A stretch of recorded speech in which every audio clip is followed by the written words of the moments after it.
প্রত্যেকটা মানুষ শান্তির জীবনযাপন করার কথা। দেশের কঠিন এক হালাতকে অতিবাহিত করিয়া মানুষ শান্তিতে ঘুমাবে না, কিন্তু বাংলাদেশের মধ্যে আমার হায়াতে এই পরিমাণ অস্থিতিশীল পরিবেশ হয় নাই। এখন যে অবস্থা বাংলাদেশে, একটা অভিভাবক না থাকলে যেমন থাইকেও তেমন অবস্থা। প্রত্যেক জায়গায় ছিনতাই, রাস্তাঘাটে, ঘরে, দোকানে, দিনে দুপুরে এক অবস্থা যে মানুষ এখন শান্তিতে না খাইতে পারতেছে, না ঘুমাইতে পারতেছে, না কোনো ব্যবসায়ী তার শান্তি মতো ব্যবসা করতে পারতেছে। এই পরিমাণ চাঁদাবাজি চলতেছে, ছিনতাই চলতেছে, যা বলার কোনো ভাষা নাই। মনে হয় যার যার মতো চলতেছে। দেশ এখন অন্ধকার। মানুষ আছে না, কোনো গার্ডিয়ান আছে না, কি এক হালাত, বলার কোনো সুযোগ নেই। কে বলবে? সব চুপচাপ বসে আছে, না ঘুমাইতেছে। মানে এই অবস্থায় মানুষের জীবন এক নিরাপত্তাহীনতায় ভুগতেছে। না নারীর ইজ্জতের গ্যারান্টি আছে, না কোনো ব্যবসায়ী তার ব্যবসার গ্যারান্টি আছে, না চাকরিজীবীর চাকরির গ্যারান্টি আছে। কয়েকটা অফিস আদালতে গিয়ে যা বুঝলাম যে এই পরিমাণ ঘুষ, আপনারা তো কি মনে করেন জনমের মতো খাইতেছে ঘুষ, ইচ্ছা রকম। কে বলবে এই সমস্ত কথা? চিহ্নিত সন্ত্রাসীরা সব মাস্তানি করতেছে এখন বাইরে নেমে, জেলখানার থেকে বের হয়ে গেছে অনেক। কে বলবে এই কথা? বলার কোনো মানুষ নেই, সাপোর্ট দেওয়ার মানুষ নেই। আল্লাহ এই দেশকে শান্ত করে দেন, কুদরতের দ্বারা মানুষের নিরাপত্তার ব্যবস্থা করে দেন। আল্লাহ যদি হেফাজত না করেন তো আমাদের উপায় কি? বড় কঠিন হালাত। বেশি বেশি দোয়া করা ছাড়া আর কোনো পথ নেই। আর আপনাদের বলিও তো লাভ নেই। যদি বলে যে যার চোখ অন্ধ তার কাছে রাত দিন সমান, সে রাতেরও বলবে দিন, দিনেরও বলবে রাত। যার নাক নষ্ট তার কাছে আতর আর পায়খানা সমান। বুঝেন না কথা?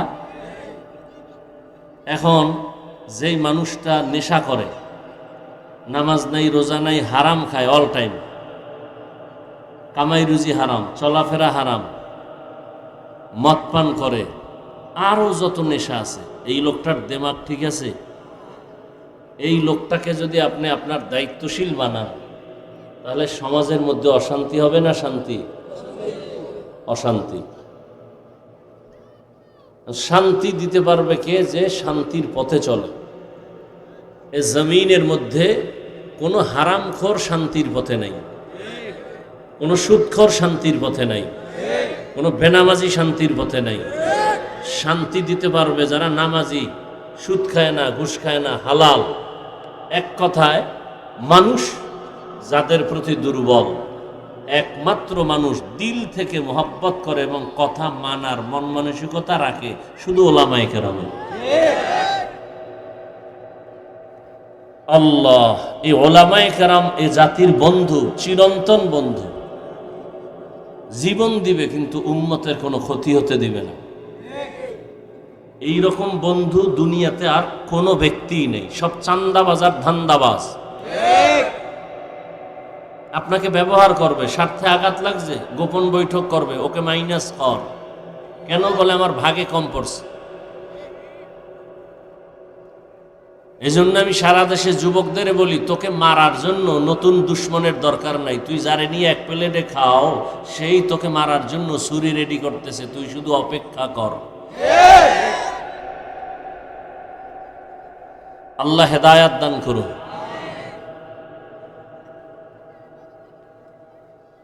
আল্লাহ। তো আমি সংক্ষিপ্ত আলোচনার জন্য, ওলামায়ে কেরাম আলোচনা করেছেন, সম্ভবত আরো করবেন না, শেষ। আমি কোরআনে হাকিমের এক আয়াতে কারিমা তিলাওয়াত করেছি, নবীজির হাদিস থেকে এক টুকরো হাদিস পড়েছি। ইখলাস ও রুহানিয়াতের সমন্বয় আয়াত ও হাদিসের আলোকে সহি তরিকায়, সহি নিয়তে, সহি কিছু কথা আমাকে বলার মতো, আপনাদেরকে শুনবার মতো আল্লাহ তৌফিক দান করেন।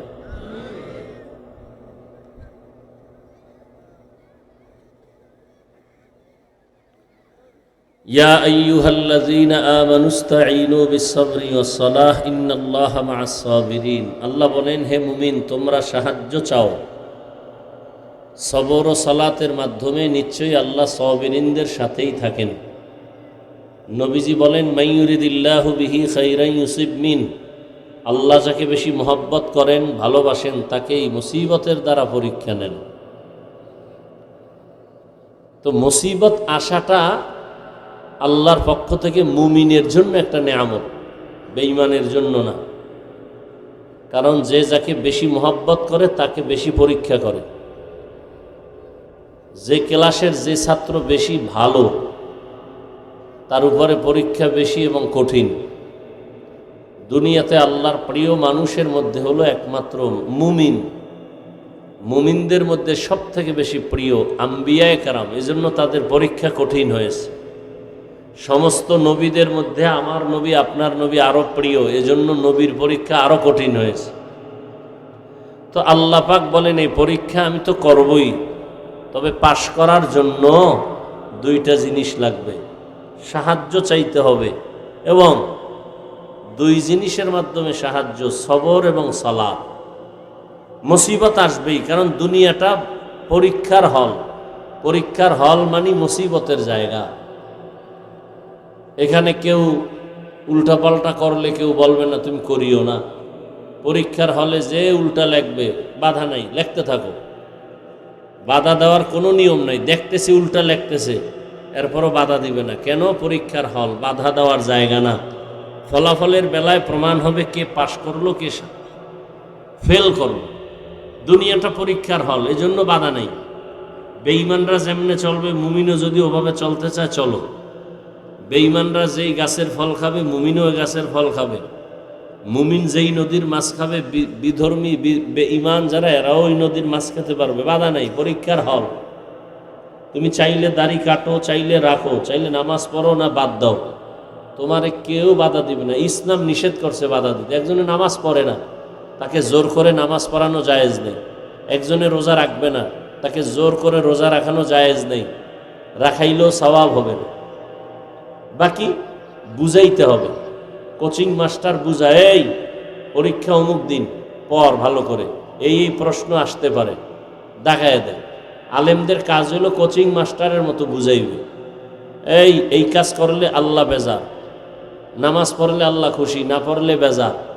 তোমার ইচ্ছা, স্বাধীন, তুমি পড়তেও পারো, নাও পড়তে পারো, কিন্তু ফলাফল কি আসবে তাও বলে দিছে কোরআন হাদিসের মাধ্যমে। ওলামায়ে কেরাম বুঝাইতেছে।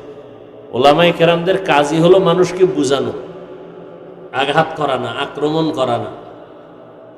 এজন্য ওলামায়ে কেরাম বুঝায়। বুঝানোর ভাষা কি হবে? নরম। তাও আল্লাহ বলে দিছেন কেমনে তুমি বয়ান করবা মানুষকে, নরম ভাষায়। সে যদি না বুঝে, বুঝিয়াও যদি না মানে, তার জন্য আল্লাহ জাহান্নাম বানায় রাখছেন। জাহান্নাম তো পরকালে, সীমা লঙ্ঘন করলে বিচারটা দুনিয়ায় হয়ে যাবে। দুই অন্যায়ের বিচার দুনিয়ায় হবে, ভালো করে মনে রাখবেন। কয় অন্যায়? দুইটা অন্যায় করলে বিচার হবে মরণের আগে। এক অন্যায়ের নাম জুলুম, এক অন্যায়ের নাম মালিক তার কর্মচারীর উপরে জুলুম করে, স্বামী তার স্ত্রীর উপরে যদি জুলুম করে, শিক্ষক তার ছাত্রের উপরে যদি জুলুম করে, দায়িত্বশীলরা যদি অধীনস্থদের উপরে জুলুম করে, শাস্তিটা মরার আগেই চলে আসবে। আল্লাহ চোখের সামনে দেখাচ্ছেন, আপনারা বুঝেন না। একটা শিশু বাচ্চার কোনো অপরাধ আছে? ওর পা কেন নষ্ট, ওর চোখ কেন ডিস্টার্ব, ওর জ্বর কেন, ও অসুস্থ হয়ে কাঁদে কেন? বাচ্চা তো কোনো অন্যায় করে নেই, তো এতটা অসুস্থ হবে কেন? ওর পাও ভাঙবে কেন? ওর কিডনি নষ্ট হবে কেন?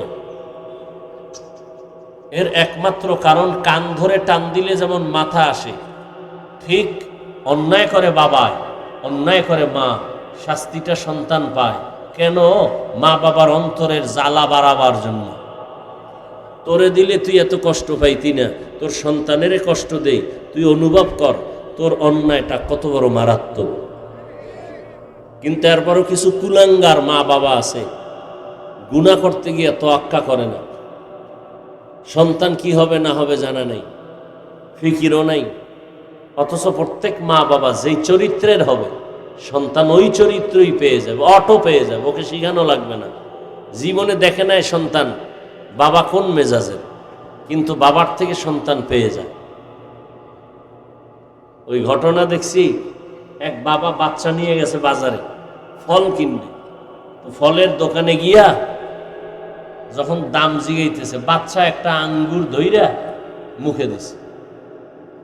এখন বাবা তো খুব নামি দামি বাবা, তার ইজ্জতে লেগে গেছে, ফল কেনা বাদ দিয়া বাচ্চার হাত ধইরা বাসায় দৌড়। আইসা তার স্ত্রীকে বলে, হয়তো আমি না হয় তুমি জীবনে কোনোদিন অন্যের জিনিস না জিজ্ঞাসা করে খেয়েছো। স্ত্রী বলে, তাহলে তুমি খেয়েছো? যুবক বলে, আল্লাহর জাতের কসম আমার জীবনে মনে পড়ে না আমি কারো জিনিস না ধরে খাইছি। তাহলে তোমার কেন? কয় সন্তান ওই ফল ধরল কেন? স্ত্রী বলে, আমিও তো মনে পড়ে না খাইছি। কয় খুঁজো। খুঁজতে খুঁজতে ঠিকই স্ত্রীর মনে পড়ে গেল, আমার বিবাহের আগে আমাদের বাড়ির পাশের বাড়িতে গাছ ছিল, ফলের গাছ, ওর ডালা আমাদের বাড়িতে ঝুলেছিল, ওই গাছ থেকে ফল ছিঁড়ে আমি খেয়েছিলাম। এটা সন্তানের মধ্যে ঢুকে গেছে, অটো ঢুকবে, অটো, শিখানো লাগবে না সন্তানকে। এই প্রত্যেকটা বাবা মা এতটা বেপরোয়া, দুনিয়ার আকাম করবে, চিন্তা করবে না যে আমার ভবিষ্যৎ সন্তানের কি উপায় হবে। এই যে কুলাঙ্গারের বাচ্চাগুলো স্ত্রী থুইয়া অন্যের দিকে নজর দেয়, একবারও চিন্তা করে না এই সন্তানগুলো মান সম্মান নিয়ে সমাজে কেমনে চলবে, একবারও চিন্তা করে না। যদি কোনো বাবা চিন্তা করত, কোনোদিন নিজের স্ত্রীকে রেখে অন্যের দিকে নজর দিত না। মনে রাখো, পারলে লেখো, মোবাইল আগুন দিয়ে পুইরা কাগজ কলম লইয়া অজে বাবা আর লেখবা। মোবাইল তোমাকে জাহান্নামে নিবে, জাহান্নামে। লেখো লেখো, আমি যা বলি লেখো। তুমি জাহান্নামে যাওয়ার জন্য পাগল হয়ে গেছো, তোমার অন্তর এত নষ্ট হয়েছে যে হুজুর বাদ দাও, আমগো মোবাইলের আকাম বাদ দিব না, প্রয়োজনে হুজুর বাদ। লেখো যা বলে যাই। এই মোবাইল তোমাকে জাহান্নাম পর্যন্ত নিয়ে এরপর তোমাকে ঠান্ডা করবে, এর আগে তুমি ঠান্ডা হবা না। তোমার মা বাধা দিলে তুমি মনে করো মা তোমার দুশ্মন, তোমার বাবায় যদি বাধা দেয় মোবাইল নিয়ে, মনে করো তোমার বাবা দুশ্মন, তোমার শিক্ষক যদি তোমাকে কিছু বলে মনে করো শিক্ষক তোমার দুশ্মন। অর্থাৎ মোবাইল তোমার আপন। মোবাইল তোমাকে দ্রুত যৌবন নষ্ট করতেছে, দ্রুত তোমার হায়াত কমাইতেছে। আশ্চর্য হলো, তুমি বাঁচতে চাও অনেক দিন, কিন্তু মেশিন লইয়া ঘুরো, দ্রুত মরার মেশিন। মোবাইল মানুষকে দ্রুত মেরে ফেলবে, দ্রুত। মোবাইলে কিডনি দুর্বল হয়, হার্ট দুর্বল হয়, ব্রেন দুর্বল হয়, যৌবন শেষ, চরিত্র শেষ, লেখাপড়া শেষ। এরপরে তোমার চতুর্মুখী বরদোয়া, মা বরদোয়া করে, বাবা বরদোয়া করে, শুধু এই মোবাইলকে কেন্দ্র করে। কারণ মোবাইলের কারণে মায়ের সাথে বেয়াদবি, বাবার সাথে বেয়াদবি, শিক্ষকের সাথে বেয়াদবি, আলেমের সাথে বেয়াদবি। তারা যখন বেয়াদবি করো কষ্ট পায়, তখন আহ শব্দটা বলে, এটা একটা বরদোয়া। এটা কপালে লাগলে একটা আগুন, তোর জীবন ধ্বংস। বাঁচতে চাও অনেকদিন, কিন্তু মেশিন লয়ে ঘুরো, মরার মেশিন, অস্ত্র, মরার অস্ত্র, মরণাস্ত্র লয়ে ঘুরতেছে। গুগলে সার্চ দিয়ে দেখো, টাচ মোবাইল দেখলে শরীরের অঙ্গের কি কি ক্ষতি হয়, ওখানে চিকিৎসা বিজ্ঞানীরা সব লিখে রাখছে। আমার কথা তুমি মানবা না, এই জন্য আমি বলে দিলাম, চিকিৎসা বিজ্ঞানটা মানো, হুজুরেরটা তুমি মানবা না, আর জোর করারও কিছু নেই। আল্লাহ হেদায়েত দান করে।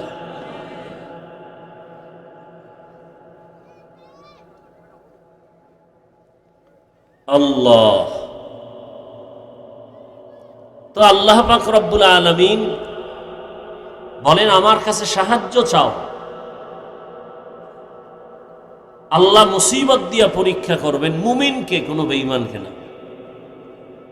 আর এই পরীক্ষায় পাশ করতে হলে একটা পুঁজি লাগবে, পুঁজির নাম ধৈর্য। এ ধৈর্য না থাকলে সে কোনোদিন পাশ করতে পারবে না। এই এতক্ষণ এখানে আপনারা রোদের মধ্যে না খেয়ে বসে আছেন, ধৈর্য না হলে সম্ভব